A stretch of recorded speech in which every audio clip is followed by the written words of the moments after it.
श्री शिव महापुराण महात्म्य अथ द्वितीयो अध्याय। शिव पुराण के श्रवण से देवराज को शिवलोक की प्राप्ति। शौनक उवाच। सूत सूत महाभाग धन्यस्त्वं परमार्थवित् अद्भुतेयं कथा दिव्या श्राविता कृपया हिनः। शौनक जी बोले, हे महाभाग सूत जी, आप धन्य हैं, परमार्थ तत्व के ज्ञाता हैं। आपने कृपा करके हम लोगों को यह बड़ी अद्भुत एवं दिव्य कथा सुनाई है। अघौघ विध्वंसकारी मनः शुद्धि विधायिनी शिव संतोष जननी कथेयम नः श्रुताद्भुता। हमने यह पाप नाशिनी, मन को पवित्र करने वाली और भगवान शिव को प्रसन्न करने वाली अद्भुत कथा सुनी। एतत् कथा समानं न भुवि किंचित परात् परम निश्चयेनेति विज्ञातमस्माभिः कृपया तव। भूतल पर इस कथा के समान कल्याण का सर्वश्रेष्ठ साधन दूसरा कोई नहीं है। यह बात हमने आज आपकी कृपा से निश्चय पूर्वक समझ ली। के विशुद्ध्यन्त्यनया कथया पापिनः कलो वद तान कृपया सूत कृतार्थम भुवनम कुरु। हे सूत जी, कलयुग में इस कथा के द्वारा कौन कौन से पापी शुद्ध होते हैं, उन्हें कृपा पूर्वक बताइए और इस जगत को कृतार्थ कीजिए। सूत उवाच। ये मानवाः पापकृतो दुराचार रताः खलाः कामादि निरता नित्यं तेऽपि शुद्ध्यन्त्यनेन वै। सूत जी बोले, हे मुने, जो मनुष्य पापी दुराचारी खल तथा काम क्रोध आदि में निरंतर डूबे रहने वाले हैं, वे भी इस पुराण से अवश्य शुद्ध हो जाते हैं। ज्ञान यज्ञ परोऽयं वै भुक्ति मुक्ति प्रदः सदा शोधनः सर्व पापानां शिव संतोष कारकः। यह कथा वास्तव में उत्तम ज्ञान यज्ञ है, जो सदा सांसारिक भोग और मोक्ष को देने वाला है, सभी पापों को नष्ट करने वाला है और भगवान शिव को प्रसन्न करने वाला है। तृष्णाकुलाः सत्यहीनाः पितृमात्र विदूषकाः दाम्भिका हिंसका ये चा तेऽपि शुद्ध्यन्त्यनेन वै। स्ववर्णाश्रम धर्मेभ्यो वर्जिता मत्सरान्विताः ज्ञान यज्ञेन तेनेन संपुनन्ति कालावपि। जो अत्यंत लालची, सत्यविहीन, अपने माता पिता से द्वेष करने वाले, पाखंडी तथा हिंसक वृत्ति के हैं, वे भी इस ज्ञान यज्ञ से शुद्ध हो जाते हैं। अपने वर्णाश्रम धर्म का पालन न करने वाले और ईर्ष्याग्रस्त लोग भी कलिकाल में इस ज्ञान यज्ञ के द्वारा पवित्र हो जाते हैं। छलच्छद्म कराये चाये च क्रूराः सुनिर्दयाः ज्ञान यज्ञेन तेनेन संपुनन्ति कलावपि। जो लोग छल कपट करने वाले, क्रूर स्वभाव वाले और अत्यंत निर्दयी हैं, कलयुग में वे भी इस ज्ञान यज्ञ से शुद्ध हो जाते हैं।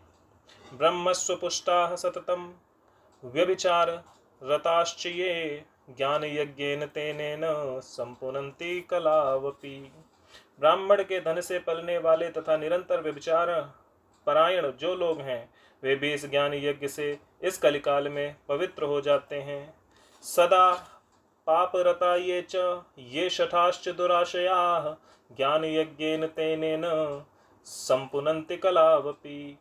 जो मनुष्य सदा पाप कर्मों में लिप्त रहते हैं, शठ हैं और अत्यंत दूषित विचार वाले हैं, वे कलयुग में भी इस ज्ञान यज्ञ से निर्मल हो जाते हैं।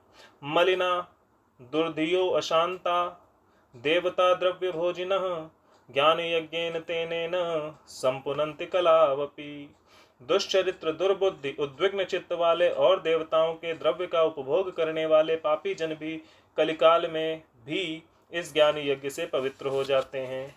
पुराणस्यास्य पुण्यम सन्महापातकनाशकम पुराणस्यास्य पुण्यम सन्महापातकनाशनम भुक्ति मुक्ति प्रदम चैव शिव संतोष हेतुकम। इस पुराण के श्रवण का पुण्य बड़े बड़े पापों को नष्ट करता है, सांसारिक भोग तथा मोक्ष प्रदान करता है और भगवान शंकर को प्रसन्न करता है। अत्रैवोदा हरन्ति ममितिहासं पुरातनम यस्य श्रवण मात्रेण पापहानिर्भवत्यलम। इस संबंध में मुनिगण इस प्राचीन इतिहास का उदाहरण दिया करते हैं, जिसके श्रवण मात्र से पापों का पूर्णतया नाश हो जाता है। आसीत किरात नगरे ब्राह्मणो ज्ञान दुर्बलः दरिद्रो रस विक्रेता वेद धर्म परांगमुखः पहले की बात है, किरात नगर में एक ब्राह्मण रहता था जो अज्ञानी, दरिद्र, रस बेचने वाला तथा वैदिक धर्म से विमुख था। संध्या स्नान परिभ्रष्टो वैश्यवृत्ति परायण देवराज इति ख्यातो विश्वस्त जनवंचकः। वह स्नान संध्या आदि कर्मों से भ्रष्ट हो गया था और वैश्यवृत्ति में तत्पर रहता था। उसका नाम था देवराज। सा विप्रान् क्षत्रियान् वैश्यान् शूद्रांश्चापि तथा परान् हत्वा नानामिषेणैव तत्तद्धनमपाहरत्। वह अपने ऊपर विश्वास करने वाले लोगों को ठगा करता था। उसने ब्राह्मणों, क्षत्रियों, वैश्यों, शूद्रों तथा दूसरों को भी अनेक बहानों से मारकर उनका धन हड़प लिया था। अधर्मात् बहुवित्तानि पश्चात्तेनार्जितानि वै नाधर्माय धनम तस्य स्वल्पंचापीह पापिनः। बाद में उसने अधर्म से बहुत सारा धन अर्जित कर लिया, परंतु उस पापी का थोड़ा सा भी धन कभी धर्म के किसी काम में नहीं लगा। एक दैकत डागे स स्नातुम यातो महीसुरः वेश्याम शोभावतीं नाम दृष्ट्वा तत्रातिविह्वलः। एक दिन वह ब्राह्मण एक तालाब पर नहाने गया। वहां शोभावती नाम की एक वेश्या को देखकर वह अत्यंत मोहित हो गया। स्ववशं धनिनं विप्रं ज्ञात्वा हृष्टाथ सुंदरी वर्तालापेन तच्चितं प्रीतिमत् समजायत। वह सुंदरी भी उस धनी ब्राह्मण को अपने वशीभूत हुआ जानकर प्रसन्न हुई। आपस में वार्तालाप से उनमें प्रीति उत्पन्न हो गई।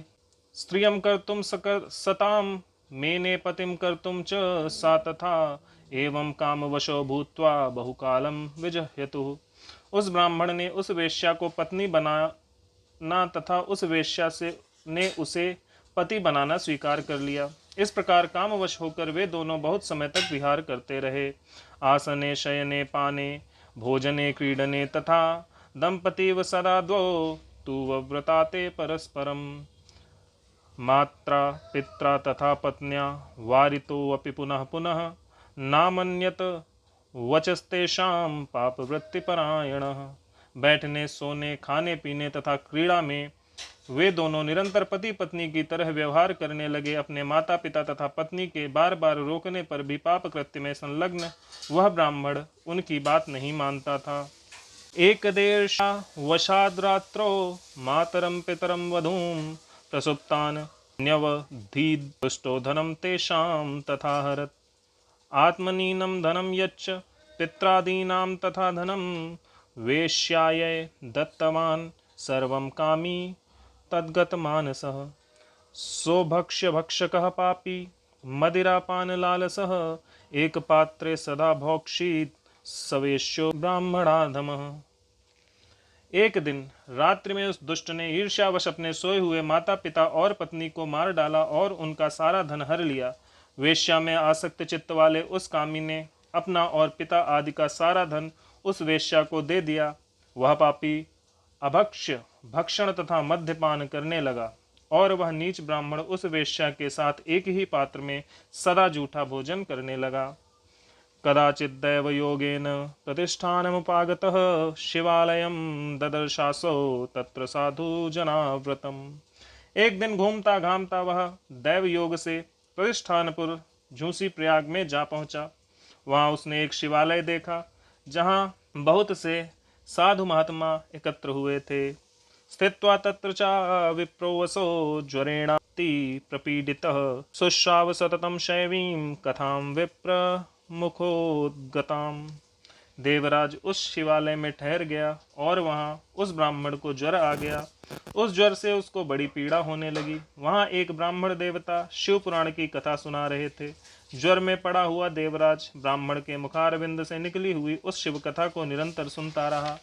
देवराजश्च शान्ते ज्वरेणा पीडितो मृतः बद्धो यम भटैः पाशैर्नीतो यमपुरं बलात्। एक मास के बाद वह ज्वर से अत्यंत पीड़ित होकर चल बसा। यमराज के दूत आए और उसे पाशों से बांधकर बलपूर्वक यमपुरी में ले गए। तावत् शिवगणाः शुभ्रा त्रिशूलांचित पाणयः भस्म भासित सर्वांगा रुद्राक्षांचित विग्रह। इतने में ही शिवलोक से भगवान शिव के पार्षद गण आ गए। उनके गौर अंग कर्पूर के समान उज्जवल थे, हाथ त्रिशूल से सुशोभित हो रहे थे। उनके संपूर्ण अंग भस्म से उद्भासित थे और रुद्राक्ष की मालाएं उनके शरीर की शोभा बढ़ा रही थीं। शिवलोकात् समागत्य क्रुद्धासं यम पुरीं ययुः ताडयित्वा तु तद्दूतांस्तर्जयित्वा पुनः पुनः देवराजं समामोच्य विमाने परमाद्भुते उपवेश्य यदा दूताः कैलासं गन्तुमुत्सुकः। वे सब के सब क्रोध करते हुए यमपुरी में गए और यमराज के दूतों को मार पीट कर बारंबार धमकाकर उन्होंने देवराज को उनके चंगुल से छुड़ा लिया और अत्यंत अद्भुत विमान पर बिठाकर जब वे शिवदूत कैलाश जाने को उद्यत हुए, उस समय यमपुरी में बड़ा भारी कोलाहल मच गया। तदा यमपुरी मध्ये महाकोलाहलो भवत्। धर्मराजस्तु तं श्रुत्वा स्वालयाद् बहिरागमत्। दृष्ट्वाथ चतुरो दूतान् साक्षात् रुद्रानिवापरान्। पूजयामास धर्मज्ञो धर्मराजो यथाविधि। उस कोलाहल को सुनकर धर्मराज अपने भवन से बाहर आए। साक्षात दूसरे रुद्रों के समान प्रतीत होने वाले उन चारों दूतों को देखकर धर्मज्ञ धर्मराज ने उनका विधि पूर्वक पूजन किया। ज्ञानेन चक्षुषा सर्वं व्रतान्तं ज्ञातवान् यमः न भयात् पृष्टवान् किंचित शंभोर्दूतान् महात्मनः। यम ने ज्ञान दृष्टि से देखकर सारा वृत्तांत जान लिया। उन्होंने भय के कारण भगवान शिव के उन महात्मा दूतों से कोई बात नहीं पूछी। पूजिताः प्रार्थितास्ते वै कैलासम गमंस्तदा ददुः शिवाय सांबाय तम ददावारी राशये। यमराज से पूजित तथा प्रार्थित होकर वे शिवदूत कैलाश को चले गए और उन्होंने उस ब्राह्मण को दया सागर सांब शिव को दे दिया। धन्या शिव पुराणस्य कथा परम पावनी यस्याह श्रवण मात्रेण पापीयानपि मुक्ति भाग। शिव पुराण की यह परम पवित्र कथा धन्य है जिसके सुनने से पापी जन भी मुक्ति योग बन जाते हैं। सदा शिव महास्थानम परम धाम परम पदम यदाहुर्वेद विद्वांसः सर्वलोकोपरि स्थितम। भगवान सदाशिव के परम धाम को वेदज्ञ सभी लोकों में सर्वश्रेष्ठ बताते हैं। ब्राह्मण क्षत्रिया वैश्या शूद्रा अन्येपि प्राणिनः हिंसिता धनलोभेन बहवो येन पापिनः। ब्राह्मण क्षत्रिय वैश्य शूद्र तथा अन्य प्राणी यहाँ तक कि जिस पापी ने धन के लोभ से अनेक लोगों की हत्या की तथा अपने माता पिता और पत्नी को भी मार डाला। मातृ पितृ वधूहंता वेश्यागामी च मद्यपः देवराजो द्विजस्तत्र गत्वा मुक्तो भवत् क्षणात्।